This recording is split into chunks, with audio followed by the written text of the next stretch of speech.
conversation to a few quick fire questions. Of course, this is yet another opportunity for us to continue to get to know you a little bit better.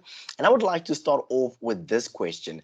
You currently play in the central midfield. How would you describe yourself as a midfield player? I would definitely say I'm quite aggressive. Even as tiny as I am, I'm quite aggressive. Um, I I don't want to say things and it's like you kind of praising yourself or but No, yeah, I'm quite don't be I'm, ashamed of that, because I mean, if you're praising yourself, that's a good thing, because we see it on the field as well as the fans. yeah. So I'm playing as a central defensive midfielder.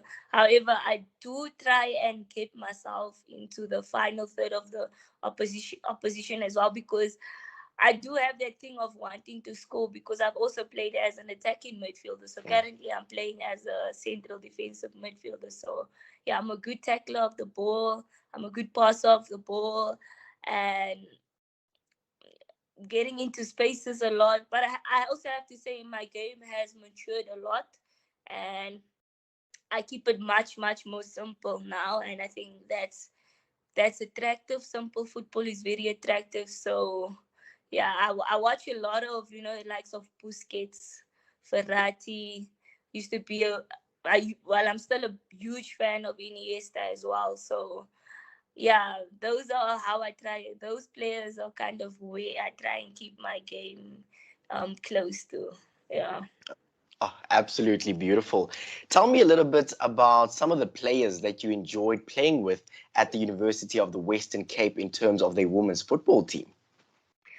It definitely has to be the likes of 𝗀𝗵𝗹𝗃𝗃 that is currently playing at Atletico Madrid in Spain.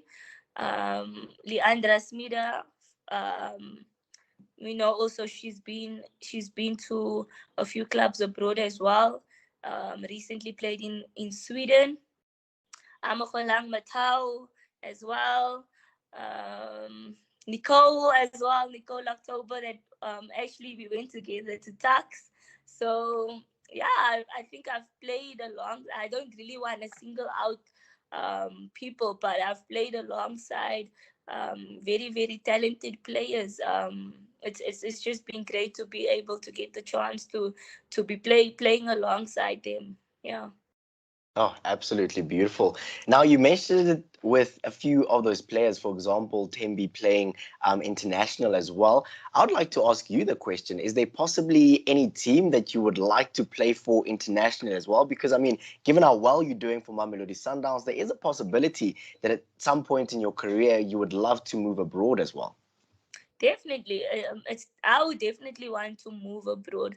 I would say it's where I want to see myself. It's one of my objectives because you have to move forward in life. You have to always aspire to do better. You have to always. I mean, I have a CAF Champions League medal now. I think I need to compete in the UEFA Champions League now. Where to from here? You can't go back. So I'm definitely a fan of the PSG ladies team. Love how they do things. I love their style of play. But there's a lot of big teams in Europe that I would love to see myself playing for. I would love to say Liverpool because I support Liverpool. So yeah, who knows? Anything is possible. Definitely. Tell me a little bit about the team dynamics when you guys went to play in the CAF Women's Champions League. Who was your roommate? And maybe you can tell us a little bit about some of the interesting characters in the team as well, because I know usually in the locker room, there's always a singer and a dancer, the one that's cracking all the dance moves. There's maybe the singer, the one that leads the songs, and maybe there's the joker as well, the one that's always cracking the jokes. Maybe you can tell us a little bit about your team behind the scenes. So basically, my roommate was Thalea Smidt. She's also the joker in the team. She just hypes everyone up. So you can imagine the laughter I had in my room, and I was entertained 24/7.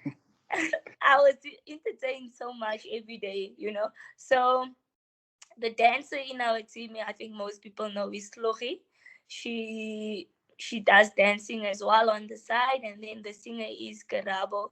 So yeah, we just have a group of diverse individuals. Everyone has their own aspects to them, and I think that's what makes the team so special. We're a group of different individuals that just meant together. Whenever you have a team, there's always gonna be ups and downs.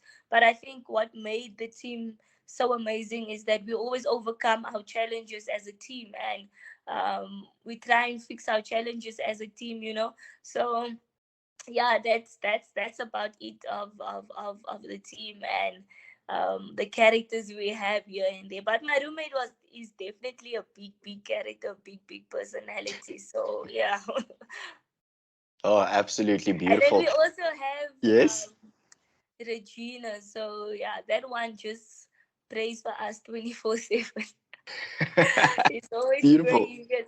Yeah, hey, that one is yeah, But she's great that's also personality. important as well, because I think sometimes you do need some strength from above, because things do get difficult as well. No, definitely. I'm a firm believer. You understand? So Mm, I definitely understand that part. I'm a praying person, and I believe I'm a testimony. And if you don't believe that, if you don't have faith, you can't really say that you a testimony, because I believe that with my injury, I got strength from a higher power to make it through. So hence why I'm also such a firm believer. And I had a chat with someone, and I said I'm not playing this game just for the sake of playing, but I'm playing so that someone outside could look at me and say, wow, never thought this person would be back to playing football, but look at this person now. You understand what I'm saying? So I definitely. definitely agree with that. Definitely. Let's focus a little bit on that semi-final that ended up going to penalties. That game that you guys played against the Malibu Kings as well. Of course, in that semi-final of the 2021 CAF Women's Champions League. Tell us about how difficult that game was, especially towards the latter part of the game, where it's 50-50 and anybody can head off into the final. That game, just thinking about that game, like, I don't even know. We created so many scoring opportunities within the 90 minutes, within the extra time, but the ball just didn't want to go in the back of the net. I think we even hit the post twice. One of our strikers hit the ball, hit the post. I hit the crossbar in the 118th minute of the game. I took a shot. I hit the crossbar, and we were just like, when the ref blew the whistle for penalties, I think every single one of us, we were like, there's no way that we can lose this game after the ball not just wanting to go in the net. Like, there's no way. So I think it was really a nerve-wracking game for us. We tried everything. I think the semi-final was also a game where we displayed our type of football. We were creating passes, we were creating scoring opportunities, but the ball just didn't want to go in the back of the net. And then, yes, we end up at penalties. We know how frustrating penalties is. Me, for one, I didn't want to take a penalty. So I had the coach coming up to me, and she was like, "You're taking a penalty, right?" And I was like, "No, I'm not taking a penalty." And, I just had something like a gut feeling, and I like, don't take a penalty. And I stick to that. So also my duty on the day, I think it was motivating those going up for a penalty, because there was a point where it went to sudden death, and we were like, I think we were about 4 people, and we were like, okay guys, who's going next? And one of my teammates was like, she's going. And when the time came for her to go, she looked at me and she's like, don't you want to go? And I was like, no, you're confident, like, go and take the penalty. And she scored. So I think for me, my duty on the day was being the motivator and ensuring that I calm those that are taking penalties down. So yeah, it was definitely. I actually enjoyed the game. I started on the bench, came in as a sub, tried by all means to change the game, and yeah, it just wasn't our luck. The ball just didn't want to go in the back of the net, but we won on penalties. That's part of the game, and yeah, the rest is history. Definitely. And now you're the queens of African football as well, which is Yeah. absolutely amazing.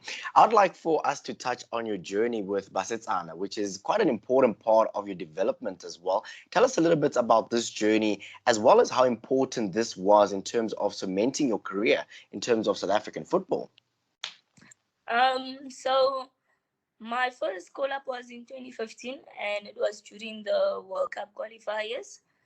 And actually, I didn't go to the first camp, I remember, because I had to choose because it clashed with World Student Games.